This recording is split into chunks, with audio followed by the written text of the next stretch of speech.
These squishies have been sitting in my craft room for months, and yesterday I picked each one up, imagining what each one would become. The problem is that each of their personalities are hiding under this foam, their soulless eyes, and these terrible paint jobs. And it's up to me and Mike to add a little bit of monster magic and a story to bring them to life. Oh, Mike? We'll get to why he looks this way in a minute. So let's grab our monster making essentials and to discover what type of monsters these squishies are meant to become. I have acrylic paint because we're making enchanted squishies today. There's a specific reason for this, which I'll explain later. We need our magic because without it, they aren't monsters. Of course, I have some scissors to cut off limbs and stuff. And Mike, who is recovering from a previous soccer ball injury. Send him lots of get well wishes below.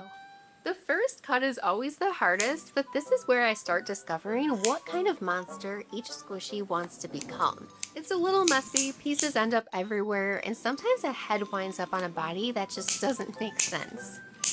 But that's also one of my favorite parts. One squishy almost always has exactly what another squishy needs to become the monster that it was meant to be. So I keep swapping pieces around until everything feels right. So what I'm thinking is that this is going to be a cute little ice cream dessert monster. It's going to have different flavors on him.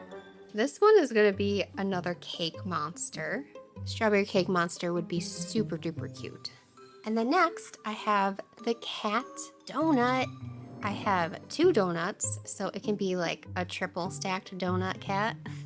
And since he's a monster, I'm gonna give him a horn, right? Do you see the vision? And a tail. He's ridiculous. I think I might put the tail on the side though, like that. It's time to put everything together with a little bit of glue. But oh my gosh, how cute is this? Oh, I'm having so much trouble with the tail. I'll just let the magic do the rest. In fact, glue is the magic that holds most of my craft projects together. I wanted to put on this horn, didn't I? This one's all good now. Let's move on to the strawberry shortcake. I have to start by making all of these strawberries smoother, and then I'm just gonna plop this guy right in the middle like that. Super simple. Looks like I had a little mistake happen over here. The fun thing about using squishies as a base is that you can always just reshape it. Let's see, and then it's gonna fit in here. Look at that. That's perfect. I love when I don't have to do much. They're not perfectly centered, but I really love it. When this goes on top of this, it'll look like it's inside and not sitting on top. That is going to take a lot of modification, but we can do it. I also have to get rid of these weird arms that were left over.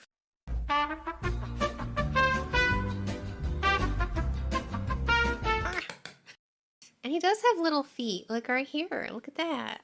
I love like squishing it into place while the glue dries. There are hardly any rough edges for me to fill in with puffy paint. I made my job so easy. I'm adding another layer of hot glue before applying the puffy paint to make sure everything is secure.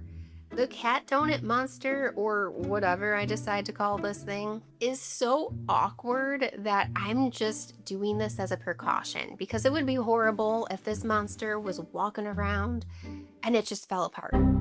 We don't want that. I felt like being hands-on today, so I'm smoothing the puffy paint out with my finger. Sometimes I don't want to touch paint, and then other days I am one with the paint.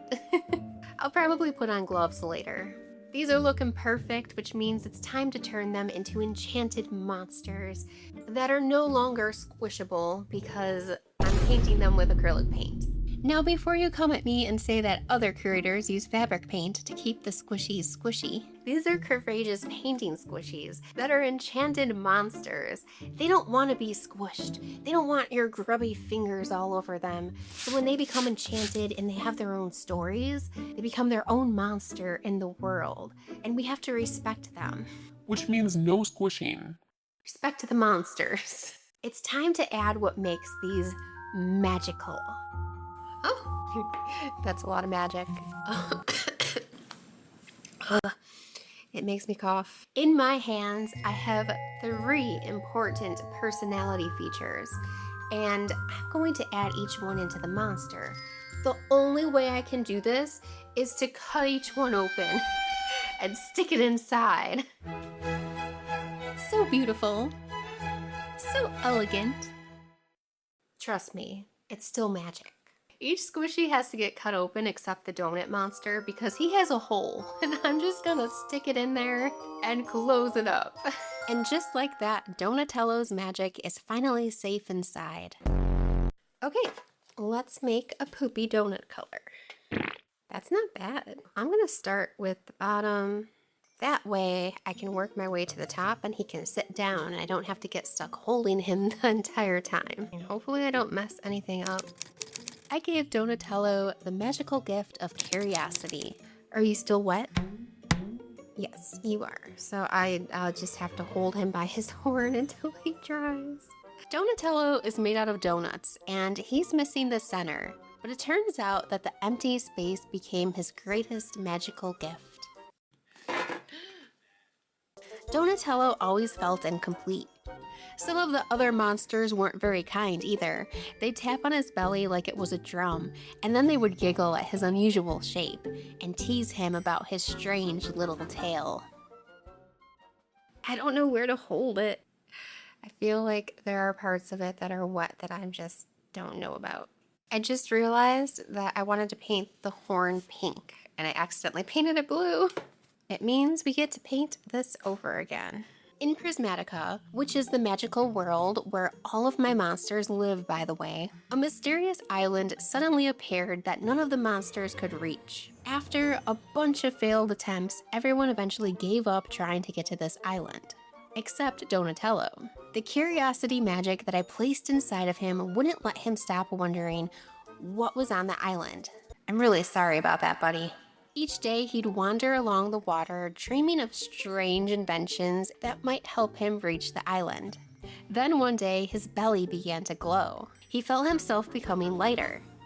Curious, he slowly got into the water, and instead of sinking, he floated. With a few awkward flicks of his long tail, he reached the island and discovered that it was full of treasure and magical bugs. Donatello grabbed as much as he could. He wanted to carry it back to everyone and share it with them. After that, no one ever teased Donatello about his belly ever again. Donatello became the greatest swimmer in all of Prismatica and spends every day exploring the water where he discovered exactly who he was meant to be. Donatello isn't the only monster who had a difficult time discovering who he was. I gave Scoopsy the magic of confidence, which is a little ironic because Scoopsy is the least confident monster in Prismatica. Every time he tried to keep up with the other monsters, he would just bounce everywhere because, well, I kind of forgot to give him legs. I don't know if I like this pink yet. I'm gonna have to do more of the colors of the ice cream cone before I decide if I want to lighten this. Why am I always so indecisive? I have to touch up all these little spots. Knowing me, I'm gonna touch up all these little spots and then I'm gonna decide that I don't like it and I'm gonna have to touch up all these little spots again and then I'm gonna decide that I don't like it again or mess it up and then I'm gonna have to touch up all these little spots again. It's just never ending. Poor Scoopsy convinced himself that he wasn't built for adventures. He didn't think that there was anything special about him, so he spent most of his time hiding away. Oh, that is the best green color I've ever made in my entire life. That's Beautiful. I feel like the white is weird, but I think I need to touch it up. And I also think that the pink could be a little more pastel. So here we go. Let's just repaint all of this a different shade of pink. Saw that coming.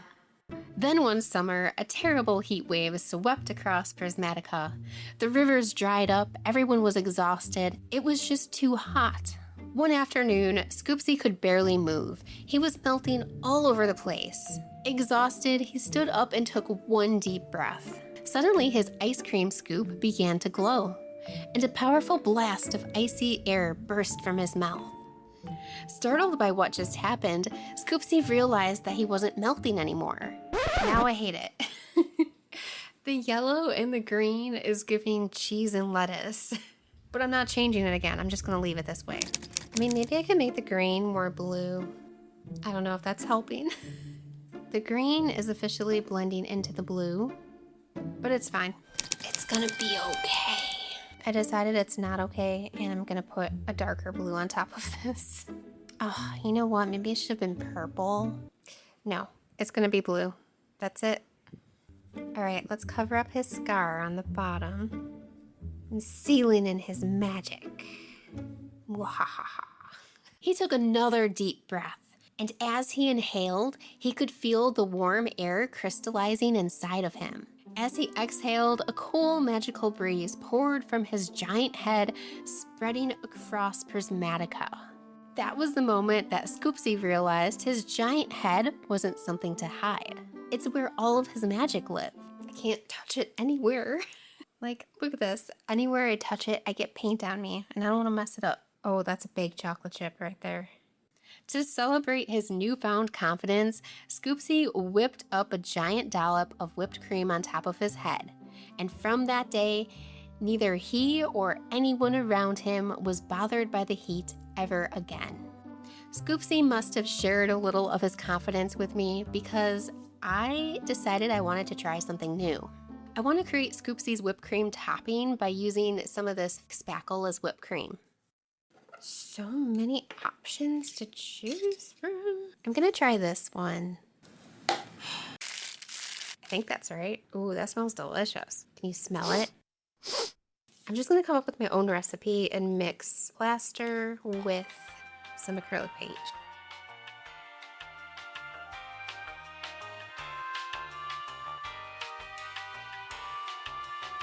Nope, I'm just gonna wipe all of this off because it looks really silly. Now I'm sculpting his iconic hairstyle using a wooden dowel. He looks great, doesn't he? This little monster's name is Barry Lynn. Oh, she looks so good. Just minor scars below. Ah, man, I'm always getting paint on myself. Ugh. Oh, that made it worse. She's a strawberry shortcake monster, and I gave her the magic of sweetness. Now you might be wondering why a strawberry shortcake would need magical sweetness at all. I mean, she's a cake. Everyone loves cake, right? Well, not everyone. Sometimes Barry Lynn's kindness was so effortless that other monsters thought that she was trying to outshine them. She never meant to, she just loved making other monsters smile. Well, I accidentally forgot that these back here aren't strawberries, they're supposed to be ears, but I painted them like strawberries. So they're strawberries now. I also don't like how many types of pink there are, so I want to make these cake layers match. Oh yeah, I like it already. One day, Barry Lynn's 3 closest friends decided to build a float for Prismatica's summer strawberry parade, but they didn't invite her. They were afraid that she would become the center of attention. I mean, she is a strawberry shortcake. That's kind of my fault, not hers. Heartbroken, Barry Lynn sat alone at home and cried. As she cried, suddenly the crown of strawberries on her head began to glow. One by one, the strawberries gently fell to the ground. At first, she panicked, but then something incredible happened. New strawberries began growing back almost immediately. I wanted to do piping around all the strawberries. Oh, that's such a pretty green. Barry Lynn gathered the magical strawberries and hurried to find her friends. Together, they decorated the parade float with the magical strawberries, and every monster who tasted one felt a little happier. The 4 friends won first place at the parade that day, but that wasn't the best part. The sweeter their friendship grew, the sweeter Barry Lynn's strawberries became. And from that day on, everyone knew that Barry Lynn's true sweetness wasn't about being the center of attention. It was about sharing what she loved so everyone could enjoy the sweetness that made her shine. Yep, I like this. I'm coloring the whole thing red now. Oh, the color change is everything. This is so cute.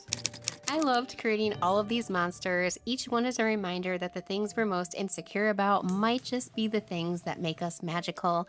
Let me know in the comments below which monster and story was your favorite. And if you enjoyed this video and you want more courageous painting monster transformations, I have an entire playlist over here where I turn candy into bugs, I have monster makeovers, and I'm even painting on random objects. So check that out, and Mike and I will see you there. Oh, Mike and I will see you there.